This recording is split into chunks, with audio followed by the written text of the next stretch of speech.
वहां पे बाहर मुझे मिल के साफ साफ बोलता है कि आप कितनी भी भागम दौड़ी कर लो, मैंने अंदर सेटिंग लगा लिया है, मैंने वहां पैसा पहुंचा दिया है, मैंने 5 लाख रुपए में बातचीत भी कर ली है। मतलब इनको कोई डर नहीं है, इनको पता है कि हम कोई भी अगर गुनाह करते हैं तो हमने पैसा संभाल के रखा हुआ है, सब कुछ खर्चा करेंगे। आरोपों पर अगर कुछ बोलना चाहोगे तो काफी आरोप लग रहे हैं कि पुलिस सही से कार्रवाई नहीं करती, तो क्या मतलब? वो गलत है, सही से कार्रवाई चल रही है, जो कानून में बैठते वही कार्रवाई होगी। एहसान गफार राजपूत मीरा भाईंदर शहर के लिए कोई एक अनजान हस्ती नहीं है। पूरा मीरा भाईंदर जानता है इसका क्या नेचर ऑफ बिजनेस है, इसकी कमाई क्या है और ये किस तरीके से खाता है। इसने गरीबों की प्रॉपर्टियों को हत्याया है फॉर्जरी पेपर तैयार करके। अभी ये महीना 1.5 महीने पहले से यहाँ के कुछ लोग आम आदमी पार्टी को अप्रोच किए। उन्होंने बताया कि म्हाडा के अंदर में फ्लैट देने के नाम से बहुत बड़ी एक मास चीटिंग की स्कीम चलाई जा रही है, जिसके तहत हमने पहले एक एप्लीकेशन मूव किया था। एप्लीकेशन के बाद में कुछ विटनेसेस का स्टेटमेंट हुआ। उसके अंदर में इन्वेस्टिगेशन में पुलिस को पता चला कि बोगस राशन कार्ड बनाए गए, आधार कार्ड बनाए गए और इन्होंने ऐसा दिखाया है कि कांदिवली चारकोप के अंदर में गवर्नमेंट जगह को हत्याया इन्होंने, जिसमें दिखाया है जो 26 जुलाई की जो बाढ़ आई थी मुंबई के अंदर में, वहां पे इनके झोपड़े थे और वो बह गए।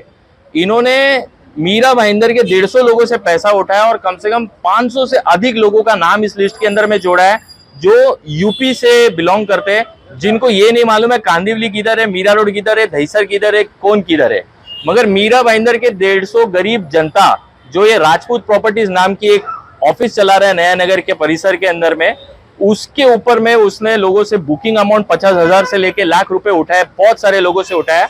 अभी फिलहाल शिकायतकर्ता मुनव्वर खान है, उनके माध्यम से नया नगर पुलिस स्टेशन में एफआईआर लॉन्च हुई है और मैं पुलिस की पहले सराहना कर रहा था कि उन्होंने एफआईआर लॉन्च होते से ही तुरंत उस शख्स को गिरफ्तार कर लिया था, अरेस्ट कर लिया था। मगर कुछ कारणों के वजह से जो पुलिस ने हर आदमी को अलग अलग बताया, कभी मुझे कुछ और बताया गया, कभी इनको कुछ और बताया गया।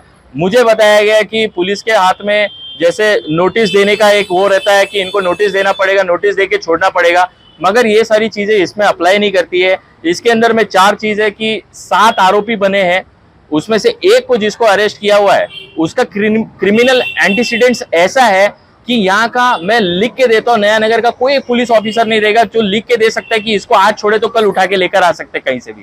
ये नेपाल बॉर्डर से लेके कहीं तक भी भागने की क्षमता रखता है।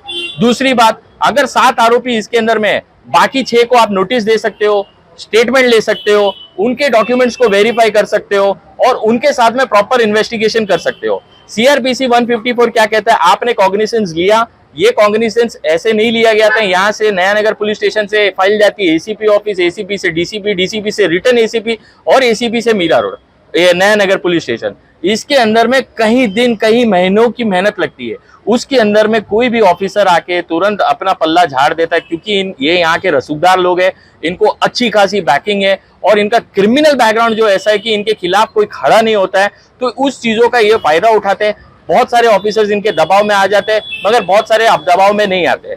अब बात जो इस एफआईआर की अगर करेंगे तो सिंपल सा बात है, सत्येंद्र कुमार वर्सेस सीबीआई जो सुप्रीम कोर्ट का जजमेंट है, जिसके अंदर में कोई भी इकोनॉमिक ऑफेंस के अंदर में अगर यदि कोई भी स्पेशल एक्ट अगर उसके साथ में जोड़ा है तो उसमें नोटिस देने की बात ही नहीं होती है। 467 की सजा मोर देन 7 इयर्स है, इसमें आर्नेश कुमार भी अप्लाई नहीं होता है। तो अभी फिलहाल एहसान राजपूत गिरफ्त में है पुलिस की, उन्हें ये छोड़ दिया गया। ये तो बहुत ही कॉमेडी वाला क्वेश्चन है, क्योंकि पुलिस को खुद को नहीं मालूम है वो उसके साथ में क्या कर रहे हैं। कभी उसको बोल रहे पकड़ रहे, कभी उसको बोल रहे छेड़ रहे, कभी बोलते कि हमको वरिष्ठ का प्रेशर है, वरिष्ठ से हम बात करते तो वो बोलते कि हमने क्लियर इंस्ट्रक्शन दिया है पीआई को और आईओ को कि जो पीआई डिसाइड करे और आईओ डिसाइड करे वो ही होगा। सर, इस पूरे मामले में आप क्या कहेंगे? देखिए, मैं अभी बात किया, यहाँ पे पीआई हैं जिलानी साहब, तो उनसे मैंने पूछा कि अभी आपने अरेस्ट कर लिया, इतने संगीन अपराध इनके ऊपर लगे हुए हैं, तो आप किस आधार पर इनको छोड़ रहे हो? तो वो बोल रहे हैं कि हमारे पास इनका कोई एविडेंस नहीं है। और मैंने उनको बताया कि 467 में जब सत्येंद्र कुमार वर्सेस सीबीआई के जजमेंट सुप्रीम कोर्ट के आधार पर आपको एविडेंस की जरूरत नहीं, आप अरेस्ट कर सकते हैं, तो उस आधार पे भी ये बोलते हैं कि हम अपने आधार पे छोड़ रहा हूँ, मुझे किसी की जरूरत नहीं है, सारे ऑफिसर हमको बोले हैं कि आपको जो करना है करो, तो उस आधार पे अपने बल पे छोड़ रहे हैं, किसी का वो मानने को तैयार नहीं है। और हम तो अभी तक देखते थे कि कोर्ट में बांड पे आरोपी छोड़ा जाता था। ये आप जिलानी साहब एक ऐसे ऑफिसर हैं कि अपने बांड पे आरोपी को अरेस्ट करके आरोपी को छोड़ दे रहे हैं, केवल बैठा के रखे थे। एमपीवीवी के आयुक्त सदानंद दाते जी के बारे में तो आपने भी सुना होगा, वो बहुत ही ऑनेस्ट ऑफिसर, उनसे क्या अपील करेंगे आप इस मामले में? देखिए, दाते साहब के पास जो कंप्लेंट किए हैं, एक कंप्लेंट गए थे वहाँ पे, उन्होंने क्लियर बता दिया कि भाई देखो आपके कस्टडी में वो आरोपी है और आपको उसके ऊपर डिसीजन लेना छोड़ना है कि रखना है। तो ये उनकी भी बात नहीं मान रहे हैं और उनका बात मानते तो अरेस्ट कर लेते, लेकिन उनकी बात नहीं माने, अपने डिसीजन पे हमको खुद बोले कि मैं अपने डिसीजन पे छोड़ता हूँ, हम किसी की बात नहीं मानता, अपने डिसीजन पे छोड़ रहा हूँ। तो ये मेरा ऐसा मानना है कि ऐसे अपराध में आम आदमी पार्टी शांत नहीं बैठने वाली है और ये अपने बल पे भले अभी छोड़ रहे हैं, इसके लिए हम बहुत बड़ा आंदोलन करने वाले हैं, नया नगर पुलिस का घेराव करने वाले हैं। जब तक सभी आरोपियों को अरेस्ट नहीं करेंगे तब तक हम इनको छोड़ने वाले नहीं। हम पार्टी की तरफ से आवाज यहाँ से लेकर के महाराष्ट्र तक, मंत्रालय तक उठाने वाले हैं। एहसान राजपूत मामले में आपने पुलिस पर काफी गंभीर आरोप लगाए हैं, किस बेसिस पर आपने गंभीर आरोप लगा रहे हैं? देखिए, नया नगर चौकी में उसका भतीजा वहाँ पे था और वहाँ पे किसी को बताया कि हमने पैसा देके 5 लाख रुपए सेटिंग कर लिया है, आप कुछ भी कर लो, उसको अरेस्ट नहीं करेंगे वो लोग। वो बात तब सत्य साबित हुआ कि हम लोग इतना लोग आने के बाद भी, इतना प्रेशर करने के बाद भी, जिलानी साहब के सामने भी हमने ये बात रखी कि बाहर ये आवाज़ है कि आप पैसा लेकर के और आप छोड़ रहे हो, अरेस्ट नहीं कर रहे हो। बोलता है जिसको जो समझना है समझने दो, मैं छोड़ दूंगा, अपने दम पे छोड़ दो, हमको किसी से कुछ लेना देना नहीं है। तो इससे साबित हो गया। वरिष्ठों से क्या अपील करेंगे आप? अब ये मैटर में हम कल दाते साहब से मिलने वाले हैं और आयोग को और जिलानी साहब को दोनों को सस्पेंड करने के लिए हम लोग अर्जी देने वाले हैं, मांग करने वाले हैं। अगर नहीं हुआ तो हम लोग धरने बैठे कमिश्नर के ऑफिस के सामने। आम आदमी पार्टी इसको बड़ा लेवल पर आंदोलन चला करके ये दोनों भ्रष्ट ऑफिसर, इनको हम लोग यहाँ से हटाने के लिए मुहिम चलाएंगे। आप इस मामले में कंप्लेनेंट हैं, आपको पुलिस ने क्या आश्वासन दिया है और क्या कहा है? जी, मैंने अगस्त 18 तारीख को ये कंप्लेंट डाली थी आयुक्तालय में और वहाँ से इसकी इन्वेस्टिगेशन चालू हुई। लगभग 2-2.5 महीना लग गए इसकी इन्वेस्टिगेशन होने को। और सबसे मैंने देखा है 420 का ऐसा गुना होता है जिसके अंदर बहुत बारीकी से जांच होती है। आप कोई और गुना उठा के देख लीजिए, उसमें हर गुने के अंदर 420 सबसे बारीकी सी होती है। यहाँ पे आयो ने उसको पूरे दस्तावेज उसमें लगाए, 8 विटनेस ने अपना उस स्टेटमेंट दिया हुआ है, बाकायदा लोगों का ट्रांजैक्शन उसके अकाउंट में गया हुआ है, फॉर्ज डॉक्यूमेंट लगाए गए हैं, कलेक्टर लैंड के ऊपर वोकस पेपर बनाए गए हैं।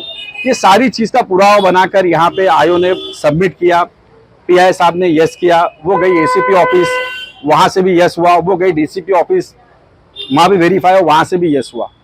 अब वही फाइल वहाँ से जब इधर आती है, यहाँ पे एफआईआर भी दर्ज हो रही है, लेकिन पता नहीं अचानक क्या हो जाता है। सुबह इनको पकड़ के लेके आते हैं, डिटेन करते हैं, दिन भर रखते हैं और शाम में अचानक हम यहाँ पे हमारे पीआई साहब श्री सैयद जिलानी साहब से हम मिलते हैं, तो वो बोलते हैं कि मैं मेरी गारंटी पे इनको छोड़ रहा हूँ।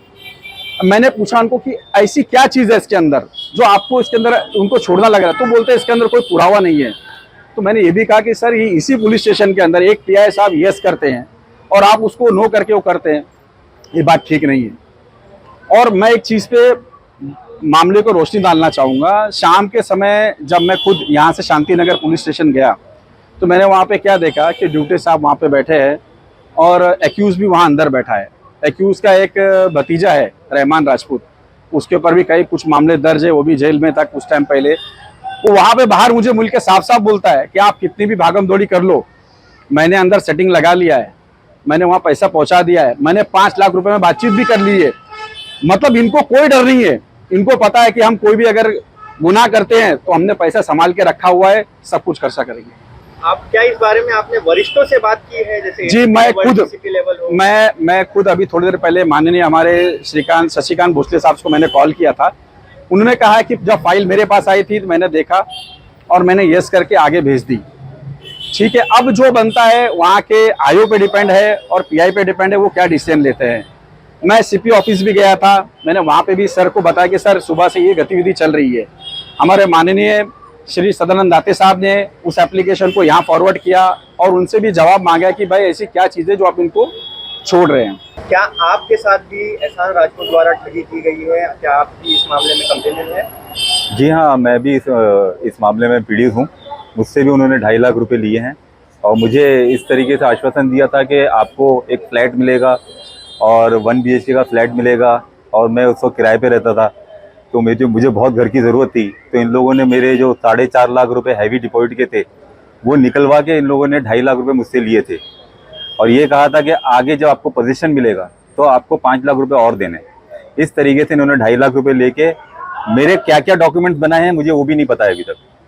सारे डॉक्यूमेंट्स इन लोगों ने बनाए हैं और ये सारे डॉक्यूमेंट्स सब बनाकर इन्होंने अपने पास रखे हैं, और अभी तक मुझे उसका ना कोई रिफंड दिया है ना अभी तक कोई फ्लैट मिला है। और मैं बड़ी उम्मीद से यहाँ पर आया था पुलिस स्टेशन में, तो मुझ पर जो भी है मुझे इस पुलिस स्टेशन से इंसाफ मिलेगा, लेकिन आज मुझे ऐसा लग रहा है कि शायद पुलिस स्टेशन में इंसाफ नाम की कोई चीज़ नहीं रही है और मुझे उम्मीद खत्म होती नज़र आ रही है। तो मैं आप लोगों से ये विनती करूँगा कि आप लोग भी मुझे मदद करें ताकि मैं आगे इन लोगों पे कार्रवाई कर सकूं। इस मामले में आप क्या कहना चाहेंगे और आम आदमी पार्टी का क्या नेक्स्ट स्टेप रहेगा? हम लोग कल इसके लिए इसी विषय पे दाते साहब से मिलेंगे, और जैसा कि मैंने कहा कि ये पूरी तरह से जो है शातिर अपराधी है, और इसने और भी उसके पुलिस स्टेशन में दूसरी जगह भी उसके ऊपर गुनाह दाखिल है, और ऐसे व्यक्ति को इतने आसानी से छोड़ देना तो ये कहीं ना कहीं जो यहाँ के पीआई हैं उनके ऊपर पूरी तरह से शक जाता है, और अगर वो यहाँ से आज के बाद फरार हो गया तो पूरी तरह से नया नगर पुलिस स्टेशन की जिम्मेदारी होगी। जिलानी सर,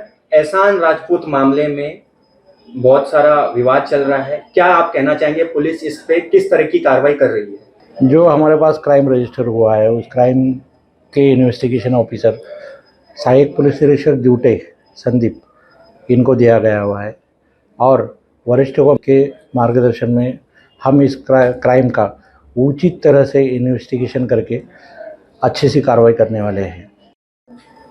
सर, एहसान राजपूत मामले में आप आए हो हैं, पुलिस इस मामले में किस तरह की कार्रवाई कर रही है, क्या? त्याच्यामध्ये गुन्ह्याच्या ज्या तपासाप्रमाणे पुराव्याप्रमाणे आम्ही कारवाई करणार, जी कायदेशीर कारवाई बनते त्याप्रमाणेच कारवाई करणार, त्याच्या व्यतिरिक्त दुसरं काही कारवाई करणार नाही। जे कायद्यामध्ये बसतं त्यानुसारच कारवाई करणार। मतलब आरोपों पर अगर कुछ बोलना चाहोगे तो काफी आरोप लग रहे हैं कि पुलिस सही से कार्रवाई नहीं कर रही, तो क्या मतलब? वो गलत है, सही से कार्रवाई चल रही है, जो कानून में बैठते वही कार्रवाई होगी।